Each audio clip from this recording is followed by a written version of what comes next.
ناظرین، جب ہم انسانی تہذیب و تمدن کی ترقی میں مسلمان سائنسدانوں اور ماہرین کے کارناموں کا تذکرہ کرتے ہیں تو ایسے میں وہ مسلم تاریخی شخصیات سامنے آتی ہیں جن کا کردار اس حوالے سے اہم رہا ہے۔ معاشرے کے مختلف شعبوں میں ان ممتاز مسلم اسکالرز کی تعداد بہت زیادہ ہے جن کا کردار اہم رہا ہے۔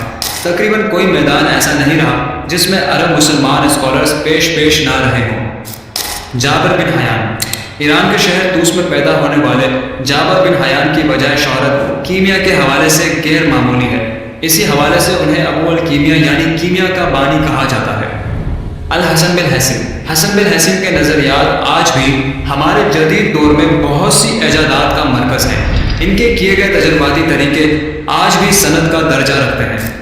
محمد الکرخی، فارس میں پیدا ہونے والے اس مشہور سائنسدان نے الجبرا اور جیومیٹری میں اہم کردار ادا کیا۔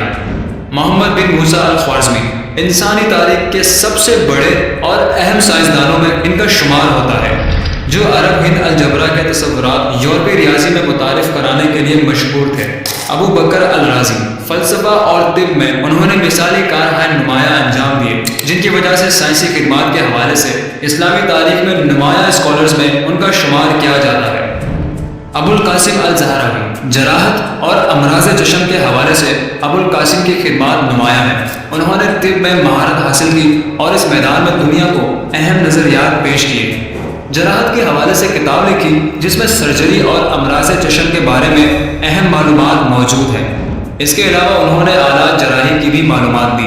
ابن سینا، طب کے حوالے سے ابن سینا کا درجہ بابائے طب کا ہے۔ اس کے علاوہ قدرتی علوم، ریاض، مابعد طبیعیات اور منطق میں ان کی مہارت کا کوئی جواب نہیں۔ ابن النفیس، ابن النفیس ایک مشہور طبی سائنسدان ہے۔ انہوں نے اس حوالے سے متعدد کتاب لکھی جو طب کی تاریخ میں انتہائی اہم ہے۔ طب کے میدان میں عرب ماہرین ابن النفیس نے خون کی گردش کے طریقہ کار کے حوالے سے اپنی نوعیت کی سب سے پہلی تشریح کی جو اس میدان میں کی جانے والی تحقیق کی بنیاد بنی۔ اسی وجہ سے موجودہ وقت میں انسانی جسم کے نظام سے متعلق اہم دریافتیں کی گئیں۔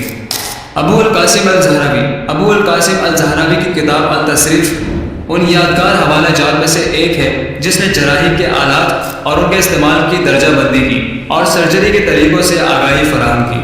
ابن سینا کی شاہراہ آفاق کتاب القانون فی الطب اور الشفا کو طب کے میدان میں بنیادی حیثیت حاصل ہے۔ ان کی اس تصنیف نے شعبہ طب میں انسانیت کی بہت خدمت کی۔ الجبرا کے علوم کو دریافت کرنے کا صحرا عربوں کو جاتا ہے جس سے ریاضی کے علوم کے حل کے لیے بنیادی کلیات سامنے آئے۔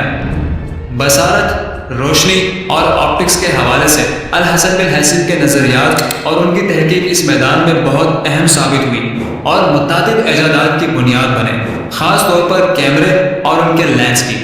ہم نے تاریخ کے بہت سے ماہرین اور سائنسدانوں کی بات کی تو اس کا مطلب یہ ہے کہ کیا دور حاضر میں عرب اسکالرز نہیں ہیں جو قابل ذکر ہوں؟ ایسا ہرگز نہیں ہے۔ انسانیت کی ترقی اور فلاح میں عصر حاضر کے متعدد عرب ماہرین موجود ہیں۔ مثال کے طور پر مصری عالم احمد زویل نے 1998 میں ایٹم بم کے حوالے سے مثالی سائنسی تکنیک پیش کی جس نے صنعتی دنیا میں انقلاب برپا کر دیا۔